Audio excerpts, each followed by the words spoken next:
চার পাঁচ আট দশজন বেরিয়ে বইয়া ঘেরিয়া আরে কথা রাস্তা পর্যন্ত জায়গা নেই তখন লাগে একটু সাইড দেন না কইলে দেন না মনে করে হুজুরা একই লোকের ফোনে কথা বোঝেন নাই আজকে কি আমি কি এই যে কথাটি বলছি এটা কি বানাই না আপনারা চোখে দেখেন বুড়িসং বাজারে দেখেন দেখে নিলে আমার ডাক দিয়ে আমি দেখাই দেন প্রিয় ভাই সব বিশ্ব নবীর কাছে এই বিচার যখন তার ভালো লাগলো না আবু বকরের কাছে গেছে আবু বকরের কাছে যাওয়ার যখন বলছে যে আমি এই বিচার করতে পারবো না তখন সে চিন্তা করলো ওমর যেহেতু রাগী মানুষ হয়তো তার কাছে গেলে একটা সঠিক বিচার পাইতাম পারি নাউযুবিল্লাহ কইতেন না নাউযুবিল্লাহ সঠিক বিচার কি কইরা দিছিল না কে করছিল মুহাম্মদুর রাসূলুল্লাহ আমার বন্ধুগণ লোকটা চলে গেল ওমরের দরজার সামনে যে নক করলো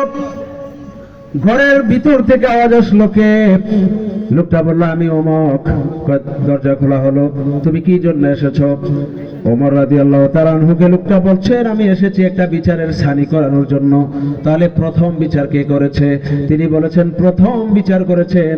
বিশ্ব নবী মুহাম্মদুর রাসূলুল্লাহ কে করেছেন হযরত ওমর বলছেন এই কথা শোনার সাথে সাথে আমার মন মেজাজ এখন যা আছে বেশি হয়ে গেল ঘাম বের হয়ে গেল বিশ্ব নবীর বিচার যে ব্যক্তি মানে না তো মুসলমানে থাকতে পারে না হযরত ওমর রাদিয়াল্লাহু তাআলা আনহু বলছে তুমি একটু অপেক্ষা করো তোমার স্থানে বিচার করতে হলে আমাকে ঘরে যাওয়া লাগবে আমার বন্ধুগণ হযরত ওমর রাদিয়াল্লাহু তাআলা আনহু ঘরের ভিতরে ঢুকলেন তরবারিকে খাপ থেকে খুলে দৌড়ে আসলেন এসে ঘরের দরজার মধ্যে যে মুসলিম মুনাফিক দাঁড়িয়ে রয়েছে এই মুনাফিকের গর্দানের মধ্যে এমন জোরে একটা কোপ মেরেছেন আর বলেছেন যে বিশ্ব নবীর বিচার মানে না তার দ্বিতীয় বিচার এমনটাই হওয়া দরকার জোরে কোন সুবহানাল্লাহ সুবহানাল্লাহ এলো নে বিচার আজকে আমরা সমাজে গেলে মানে বিচার আরেক বেটা দেয়া ওই যে বেটা বাদী বিবাদী উভয় পক্ষে এবারে পড়াইতে এমন করে আর বিচার সঠিক বিচার পাওয়া যায় না কিয়ামতের দিন ওয়াশাবুন নাশাউ ফি ইবাদাতিল্লাহ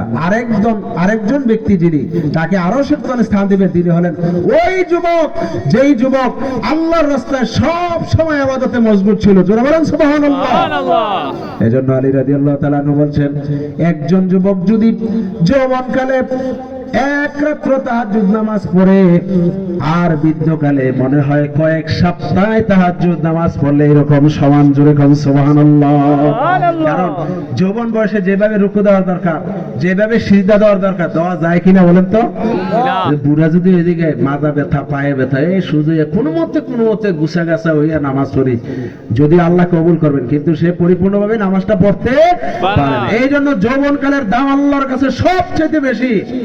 বিশ্বনবী একদিন হাঁটতে হাঁটতে বললেন বুড়ারা কোনোদিন জান্নাতে যেত না বুড়া তো চিন্তা করে গেছে আমি বয়স হয়ে গেল আবার আমার সামনে দিয়ে কথাটা কয়ে গেল কাঁদতে কাঁদতে বেহুশ বিশ্বনবী বলছেন তুমি কাঁদো না বলছেন যে আপনি বুড়া মানুষ জান্নাতে যাবে না তাইলে জুয়ানরা যাবে তা আমি তো বুড়ো হয়ে গেছি তো আমি কেমনে যাবো বিশ্বনবী বলেছেন ও বুড়া তুমি শুনে রাখো তুমি যদি জান্নাতি হও আল্লাহ রাব্বুল আলামিন ওই জান্নাতের মধ্যে বুড়া লোককে জান্নাতে